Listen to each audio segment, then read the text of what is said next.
வணக்கம். இன்றைக்கி நம்ம பார்க்க போகிற சமையல் ஒரு அருமையான ரொம்ப ஈஸியாக பண்ணக்கூடிய சூப்பரான சிக்கன் குருமா எப்படி செய்யலாங்கிறத பார்க்கலாம். இப்போ ஒரு குக்கர் எடுத்துக்கலாம். அதில் தேவையான அளவுக்கு எண்ணெய் சேர்த்துக்கலாம். நான் தேங்காய் எண்ணெய் சேர்த்துருக்கேன். தேங்காய் எண்ணெயில் செஞ்சோம்னா ஃப்ளேவர் சூப்பராக இருக்கும். எண்ணெய் சூடானதும் ஒரு டீஸ்பூன் போல் சோம்பு சேர்த்துக்கலாம். ஒரு பிரியாணி இலை, கல்பாசி கொஞ்சமாக சேர்த்துக்கலாம். 2 பட்டை சேர்த்துக்கலாம். கொஞ்சம் ஒரே ஒரு ஸ்டார் அனீஸ் சேர்த்துக்கலாம். 3 கிராம்பு சேர்த்துக்கலாம். ஒரு ஏலக்காய் சேர்த்துக்கலாம். எல்லாமே பொரியட்டும்.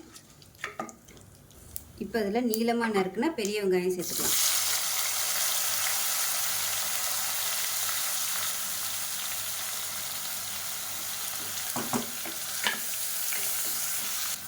வெங்காயம் வதங்குறதுக்கு உப்பு சேர்த்துக்கலாம். அது கூடவே ஒரு கைப்பிடி அளவுக்கு புதினா இலை சேர்த்துக்கலாம்.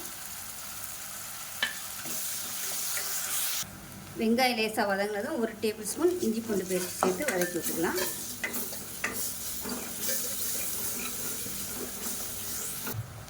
இப்போ இஞ்சி பூண்டு பேஸ்ட் நல்லா வதங்கிருச்சு. இதில் 1 டேபிள் ஸ்பூன் மிளகாத்தூள் சேர்த்துக்கலாம். காரத்துக்கு தகுந்த மாதிரி மிளகாத்தூள் கூடவோ குறைச்சோ சேர்த்துக்கலாம்.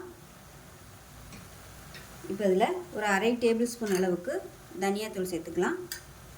1/4 டேபிள் ஸ்பூன் கறி மசாலா தூள் இல்லை சிக்கன் மசாலா தூள் எதுனாலும் சேர்த்துக்கலாம்.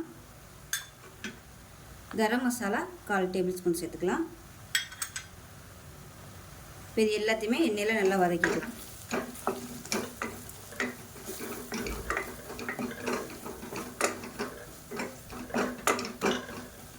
இது நல்லா வதக்கிட்டு மீடியம் சைஸாக 2 தக்காளி சேர்த்துக்கலாம்.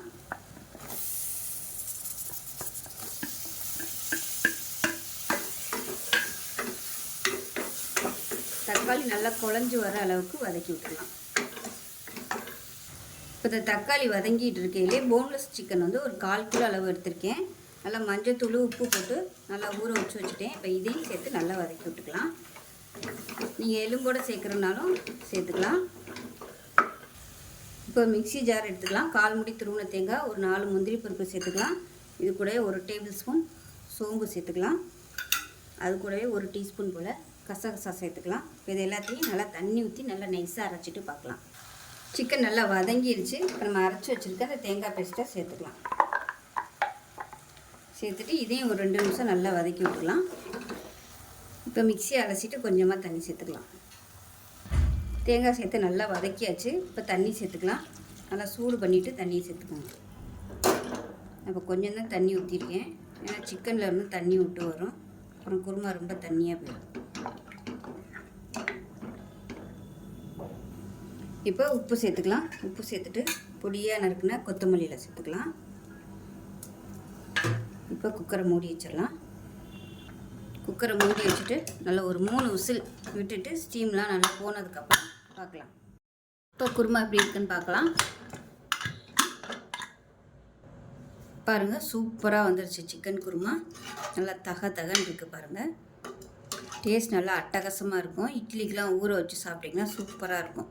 ஸோ இதே மாதிரி செஞ்சு பாருங்கள். செஞ்சு பார்த்துட்டு எப்படி வந்துச்சுங்கிறத சொல்லுங்கள். வீடியோ பிடிச்சிச்சுன்னா லைக் பண்ணுங்கள், கமெண்ட் பண்ணுங்கள், சேனலை சப்ஸ்கிரைப் பண்ணுங்கள், பக்கத்தில் பெல் பட்டனையும் ப்ரெஸ் பண்ணுங்கள். நன்றி.